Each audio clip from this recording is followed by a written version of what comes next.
Halo, selamat pagi anak Bapak. Berjumpa lagi dengan Pak Toto. Semangat pagi, namo buddhaya. Gimana kabar anak Bapak di rumah? Tentunya Bapak harapkan anak Bapak di rumah semuanya sehat selalu dan sangat luar biasa. Oke, di video pembelajaran kali ini Bapak akan menjelaskan mengenai tematik IPA, mengenai materi perambatan bunyi tema 1 subtema 3. Nah, di subtema pertama kita sudah mempelajari mengenai bunyi, pengertian bunyi dan segala macam lainnya. Kemudian di subtema kedua kita sudah membahas mengenai indera pendengaran. Nah, sekarang kita akan bahas mengenai di subtema ketiga tentang perambatan bunyi.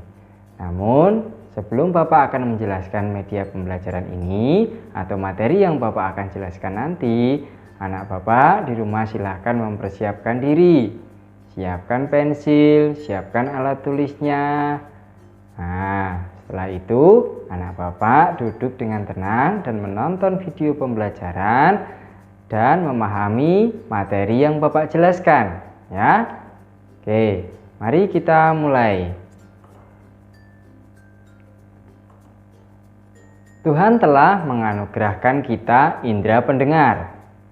Melalui indera pendengar ini, kita dapat mendengar dan menikmati hasil karya seni budaya Indonesia.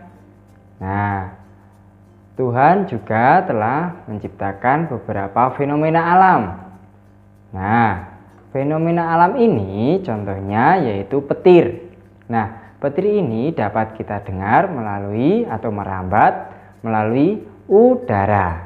Nah, ada juga di sini ada gambar radio. Nah, radio ini juga dapat kita dengar dan merambat melalui udara. Kemudian gitar, ketika kita memainkan gitar, gitar itu berbunyi dan dapat kita dengar. Kemudian Bapak mempunyai pertanyaan nih. Untuk pertanyaan yang pertama, bagaimana bunyi dapat kita dengar?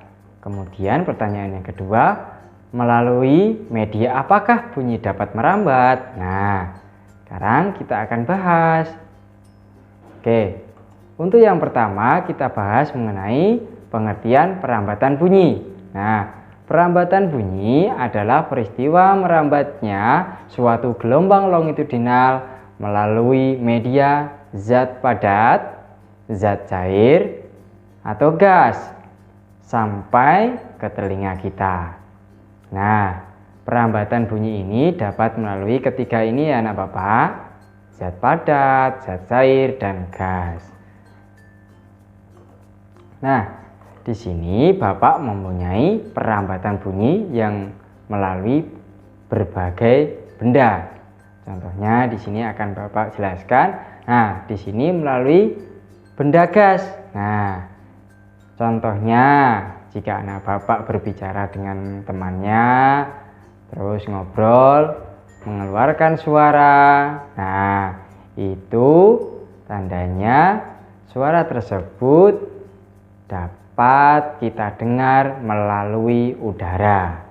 Nah, di situ contohnya melalui gas. Nah, sekarang yang kedua, melalui benda padat. Nah, itu adalah permainan yang pernah Bapak kecil dulu pernah mainkan. Nah, ini istilahnya telepon-teleponan, ya. Nah, di situ ada tutup botol, di sini ada botol, kemudian ada benang kasur. Kemudian disambungkan. Ketika benang kasur tersebut dikencangkan, itu suaranya jelas. Ketika benang kasur tersebut dikendorkan, maka suaranya tidak terdengar. Maka hal itu dapat kita simpulkan bahwa melalui benda padat itu suara bisa terdengar, ya. Sekarang yang ketiga, di sini ada gambar anak-anak sedang mendengarkan melalui corong di dalam air. Nah, melalui benda cair ya di sini ya. Nah, dicontohkan disebut bahwa di situ terdapat corong, kemudian ada ember yang berisi air, kemudian anak tersebut mengetuk-ngetuknya, kemudian anak tersebut mendengarkan melalui corong. Nah, kali ini itu dapat kita simpulkan bahwa bunyi dapat merambat melalui benda cair. Oke. Nah, selanjutnya pengertian pantulan bunyi. Nah, pantulan bunyi adalah suatu peristiwa yang terjadi akibat pemantulan bunyi terhadap dinding pantul. Kemudian gelombang bunyi tersebut menyebar kemana-mana. Nah, di sini Bapak mempunyai gambaran. Nih, di sini ada bunyi datang, kemudian ada bidang pantul. Nah, kemudian dipantulkan bunyi. Nah, ini ada pemantulan bunyi. Nah, yang tengah ini merupakan garis normal. Nomor 1 ini adalah sudut datang. Nah, bunyi datang ya. Kemudian yang nomor 2 ini sudut pantul atau bunyi pantulnya. Oke. Gitu ya. Ini adalah merupakan gambaran gimana suara itu memantulkan melalui benda atau bidang pantul ya. Oke, kita lanjutkan. Nah, di sini Bapak mempunyai macam-macam bunyi pantul.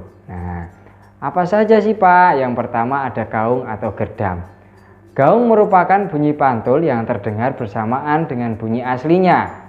Gaung biasanya terjadi di ruang yang berukuran sempit, seperti di gua, bioskop, studio musik, dan lain sebagainya. Masih banyak lagi ya. Untuk nomor 2 yaitu gema. Apa itu gema? Gema adalah bunyi pantul yang terdengar setelah bunyi aslinya. Nah, gema biasanya terjadi di ruangan yang berukuran luas. Itu ya.